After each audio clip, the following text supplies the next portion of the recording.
So this is the deck I played to get 48th place, going 5x1 in Oceanics. Gabumon, very original pick. So I hope I can give some insight on how this deck in particular was able to beat out other Gabumon decks, but also the other decks that were actually quite prevalent in the Oceanics competition. Because surprisingly, besides my 3 mirror matches with Gabumon, it was a pretty wide spread of decks that I was going against. So I'll just jump right into it, especially for you guys that skipped ahead. Anyway, so start with the Digitimers. I've got the 1 Devi, and then 4 Upamon. Upamon start the show. Drawing your cards is super important for Gabumon, considering that you are a Rookie Rush style deck. Getting you your pieces, getting you your tamers is incredibly important too. Making sure you get the combo pieces with the Mat and the Gabumon, plus the right Gabumon to evolve over. Demi-Vmon is the extra card that you need when you go against security control, because sometimes, well, most of the time, you will be going quite heavily into your cards, and Demi-Vmon will just give you that extra Digitimer you need to hopefully beat out and last long enough.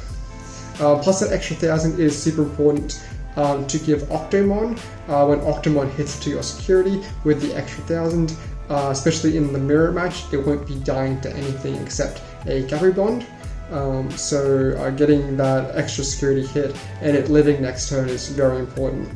Also at 8k, it can threaten a lot of level 5 and lower if they are suspended. Rookies. I've got 4 of the Gabumon. Beautiful artwork. Thank you, Greg, for letting me borrow this deck. Or letting me borrow these cards, because I can show off this artwork. Because alt arts, 4 alt arts of that Gabumon. Of course, I don't need to explain. This is the one that gives an extra attack, and playing him out's the one less memory. The extra attack, of course, hugely relevant when you want to push the game and remove bodies on board. Gabumon, +1 draw. I know a lot of people have been cutting this down to 3 or 2 copies, but I thought in this specific build, getting the extra draw is super important, so you can see your combo pieces, but also because keeping hand size was really important with the Demi-Vmon too.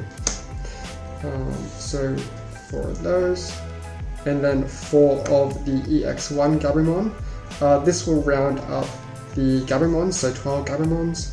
And searching the top of the deck for a Mat or another Gabumon, also very important, especially when you need to find the pieces for the Bond or the Mat, when you need one or the other. Also playing 2 Strabimon. I am playing the hybrids, of course, and a rather large package for tamers. So Strabimon came out and got me a lot of hits, so really good, especially for keeping your hand size for the Demi-V. Demi-V isn't hugely important, but getting that extra 1k for Octomon is quite impressive. So they were really nice too. Helps you find your pieces, and really good to search out a specific tech card, which helps me win some matchups. More on that later. The Digimon, really nice to block out Ice Walls or Hammer Sparks that were in security, as well as really hurt security control or 3 Musketeers, or Lilith Loop. This was really important for Lilith Loop, setting this guy up. And then other Gabumon players with the Hammer Sparks. So the Digimon, really underrated card, should definitely play 2. Oh, at least 2, maybe 3 if you want to push it up. So that's it for the rookies. So that is 16 rookies. I pretty much saw a rookie every single game. Only 1 game I bricked. That's when I didn't have a rookie or a tamer. And that was actually in the very first match against Gabumon. But luckily I was able to recover when I was eventually drew into a Quadramon, and that drew me into the right cards I needed. So that was kind of a funny matchup. Mechanoramon did huge work in that matchup because their tokens couldn't swing over them. and they didn't have much removal for it either. When they didn't have Ultimate Flare, couldn't kill it, and they couldn't de-digivolve it either. So that was quite funny for them to have to try to get around the Mechanorimon. On to level 5s. 4 Lobomon, 1 Kendo Garurumon. This Kendo Garurumon put in so much work returning level 3s back to the hand. This was really good to set back Justmon players when they were trying to just dump out level 3s to try to do chip damage, as well as setting back the 3 Musketeer player so they wouldn't have the milling effects from the Impmon or the discard effects from the Demi Mirror. So potentially you could put Kendo to a second one, removing some card. I'm not sure which. That is the only change I would consider. Otherwise, this deck was the perfect deck to bring to this competition, despite my record. I would say that my record was more determined by very, very minor misplays on my part and my not super excellent luck. So this deck, absolutely perfect. The only thing that brought me down in competition was being unfamiliar with a Lilithmon matchup and just being unlucky in very, very, very specific circumstances. So potentially Kendo to 2, otherwise perfect deck. Quadramon, really nice coming out of security. When it comes to the security, it can throw off a lot of opponents because they can't see. They might think that they don't have game, and then when they do chip damage, Quadramon comes out, and then suddenly I have game next turn. Getting the +2 on hard play can also fix hands. Otherwise, it just sort of sits in your hand and just be. Otherwise, it just sort of sits in your hand and does nothing. It's there when you need to ungrip your hand. It's there when you want to get extra damage in from security. Otherwise, he's just sort of around. He's fine. For Octomon, really, really nice in Mirror Match. Unfortunately, it didn't put in work when I wanted it to, because when I swung in when it was 8k with the Demi Mirror underneath, the Demi Vmon underneath it, it ran into a Gabumon, and if it had survived, it would have put in a lot more work in the. It would have put in a lot more work in the next turn. But for Octomon, really nice to evolve over your duds, such as Strabimons that you hard play, or Gabumons that you would want to get the effect off for the searching, or the +1 Gabumon. So Octomons are really nice too. Really huge beat stick, 7k for a champion. One Ikakumon. This one didn't come up too often. It's really only there to counter the Mechanorimon, so you can attack into it and remove it off the board if you don't have specifically the Gabumon. Otherwise, it's sort of really for very specific opportune times to catch your opponent off guard. But it does need a lot of setup with this 6 play cost or the 2 evolution, so there aren't too many opportunities where you can take advantage of it. But it is there for those opportunities. In this specific tournament, the circumstances just didn't come up where Ikakumon was good, because I didn't actually go against Mechanorimon that much.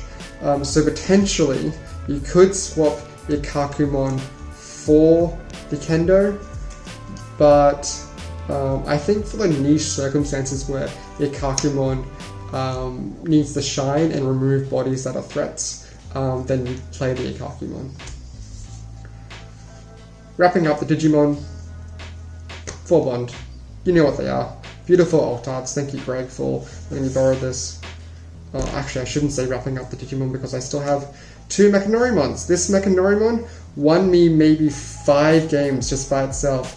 There were so many like Rookie Rush style decks, whether that be Diaboromon trying to swing in with their rookies for chip damage, putting themselves in the trash so they can get the Errata effect to gain more memory on their next turn. Jesmons, when they just put in Jesmons, playing Huckmons or Blancs doing chip damage. Other Gabumon decks, Mechanorimon just put in work. It was such a good card in this specific meta. And being 4 cost, well, and being 4 cost was super relevant too.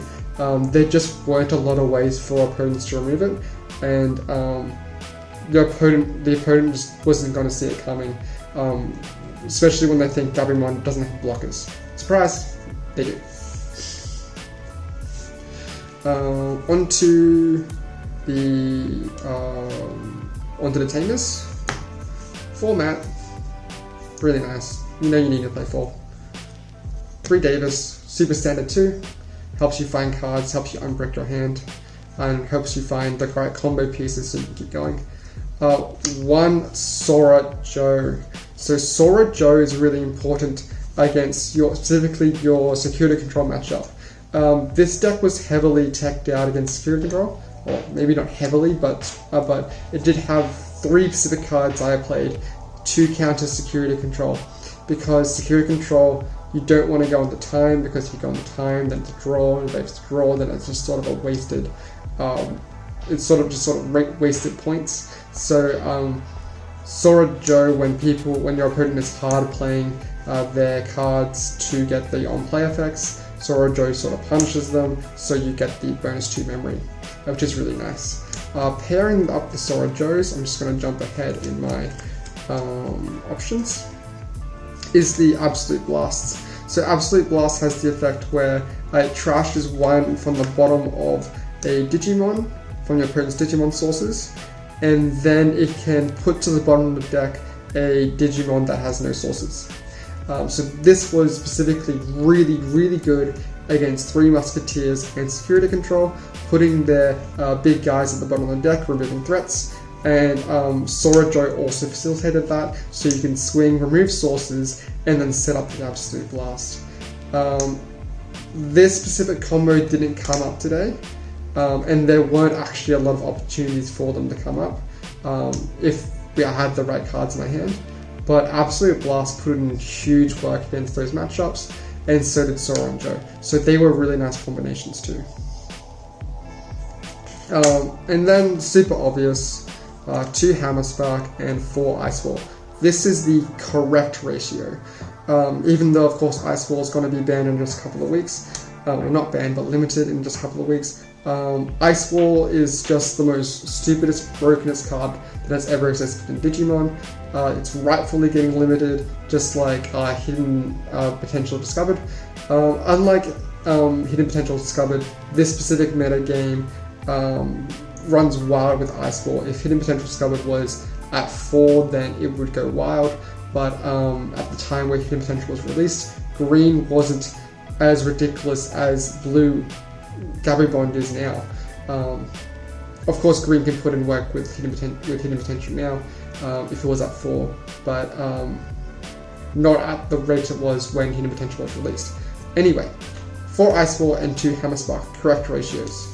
Ice Walls buy you turns. Ice Wall has the effect that says you get an extra turn and your opponent has to wait. That's essentially what it means in the right circumstances. So that extra turn means you get an additional setup, you get an additional push out, you get another chance to win the game. Hammer Spark just says gain 1 memory. That's it. Hammer Spark means that you can maybe push out a Gabumon when your opponent doesn't think you can. Hammer Spark means that you can go onto Lobomon Surprise. Ice Wall means you get a free turn. That free turn gives you games. Ice Wall was ridiculous, especially when in mirror matches when our opponent double Ice Walled me. I felt pretty cheated, but that's the way of the game. Double Ice Wall is the way to go. Yeah, as in like Ice Wall turn after turn, and that gave him 2 free turns, and then he could push out the game. So yeah, Ice Wall, dumb. That's the whole deck. There's not much I would change about it. Maybe just like the kendo that I said. Otherwise, this deck was perfect, absolutely perfect. Thank you so much for Greg, like I said again, for letting me borrow like almost every single one of these pieces. One, the deck is absolutely beautiful with the alt art Hammer Sparks, alt art friendships, just everything. And secondly, like this deck was a masterpiece to play and to build, and it absolutely performed exactly the way I wanted to perform. The only thing that brought it down was my own minor misplays, my own unfamiliar with certain decks, and my own not excellent luck. Now, if you guys enjoyed that video, please subscribe. Please give me feedback. I am going to go in a little bit of a different direction with some series that I have planned later in this month. I will be focusing more on rogue decks. I will be doing a little bit of mental health check and putting out some videos a little bit slower over the weeks, a little bit less frequency. And then one last thing, I just want to say thank you so much for this Digimon community. The experience that I had in Oceanics was out of this world.